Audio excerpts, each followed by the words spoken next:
Mike Bond here at UFC 241 Media Day with Anthony Showtime Pettis, who fights Nate Diaz Saturday night. And Anthony, you were supposed to have the stare down, but it seems Nate got something of an excused absence today. What did you make of that? I don't care, man. Honestly, like the fight Saturday, all this is for the fans. If he doesn't show up, whatever. Does it not frustrate you a little? I mean, you're here putting in the work. I'm sure you're cutting weight too. Not you okay? I woke up on weight. I feel amazing. I don't gotta wear sunglasses to these things right now because my eyes and all sunk in. I feel amazing, bro. Like if I wasn't gonna do this, I'd be in my room doing nothing. So why not?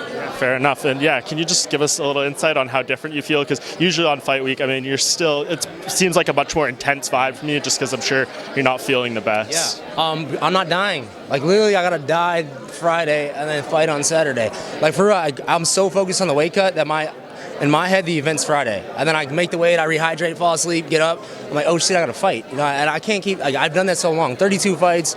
I went down to 45 and did that too. So I feel like I'm natural right now, man. And I feel like when I'm in the gym training like this, I'm hurting guys with my hands. I'm not breaking my hands because I'm not fragile, so it feels good. Yeah, Duke said this was the best camp you've ever had. I've heard that from Mike as well. Why? Why are they saying that? What made this so good? My mindset, my mental. Like I found this mental spot where I just took blame for everything, man. I stopped pushing the blame on everybody, and I'm at peace with where I'm at in my career, and I'm happy again. So it feels like everything's falling into place, man, and the opponents are lining up perfectly. I mean, obviously Wonder Boy was a hard task, and we got through that, and now Diaz, man, like obviously he's a tough dude, but he's not Wonder Boy, so it's for me, I'm just ready. How big does this fight feel in compared? You know, you've been in multiple title fights, organizations, but like anything that we put out related to this fight is like turning to gold in terms of hits and everything. Are you getting that vibe? Like, how big does this feel in comparison to your other career fights? Is it at the top of the list? Yeah, it's huge, man. I think even the title fight, like I got thrown in there 4 weeks notice. I didn't get that build up. I didn't get that all that stuff behind it. Melendez the same thing. We didn't really get a big build up. We did the Ultimate Fighter show. But there's no need for a tour or nothing. Like literally, people want to see this fight. Two fan favorites. We both come to bang, and Saturday night's coming soon. Yes. In terms of your guys' ground game, you are tied for the record for most submissions from bottom in UFC, WEC, Strikeforce Pride history. Is it almost a disadvantage if a guy is on top in this fight, fighting the guy who is on bottom because you're both so dangerous there? No, not really, man. I'm excited to see that. Me and Duke already said we're not defending takedowns. He takes me down. Let's fight on the ground. So. I've yet to be challenged on the ground. I fought some of the best in the world, black belts, Charles Oliveira, Gilbert Melendez, Ben Henderson. Not even attempted a submission, I don't think, where I was like, oh man, I was close. So I'm excited to feel that. But at the same time, the reason why we get these submissions, both of us, we hurt the guys standing up first, and they do dumb takedowns, then we get submissions. And do you see that being kind of his approach to takedown? Because Nate's not a guy who's going to shoot a double leg on you in the center of the cage. He'll probably try to push you against the cage and work from there. Who knows? I mean, I'm just going to come fight this guy. If he tries to take me down, we'll fight on the ground because he's not a wrestler. He's not going to stay on top of me and grind me out. And if it's standing, I got 8 weapons, he has 2. I'm curious, I know you're not trying to look past this fight and kind of what it means in terms of your divisional ranking and stuff, but last time we spoke before the Wonderboy fight, Woodley was just coming off losing the title. Askren hasn't had his fight with Masvidal yet.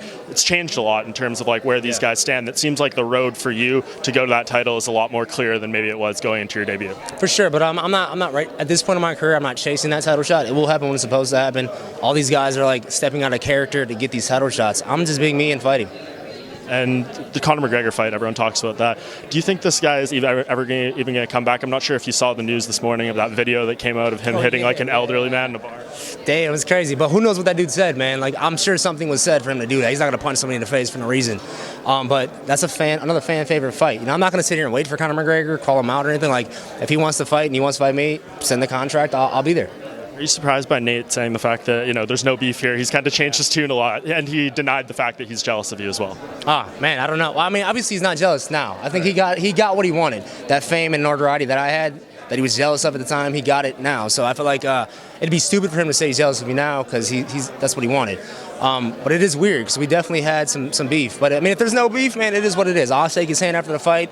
We can go hang out and be done after I solve this. What do you make of his mentality that like guys like yourself, guys like Conor McGregor, the UFC gives them things when he feels he's worked for all like these different types of things and he hasn't maybe gotten the opportunities someone like yourself has? Look at who he fought and look who I fought and tell me who's earned it. Yeah, that's it. Like, look at his list of guys. Like, his wins at 155 aren't even high on my losses. Like, the guys that I fought, like, that I beat Jim Miller, like, he doesn't even fight guys like that. Like, it's just, I don't know. How do you win Saturday? I'm predicting a knockout. I think I'm gonna find him legs. I'm gonna find that body. I'm gonna find his chin or submission because he's gonna get hit. I'm hitting this guy in the chin, and if he tries to do a takedown dumbly, I'll guillotine him too. But I'm predicting I want a knockout. Perfect. Well, we're excited for it, Anthony. Thank you so much for the time.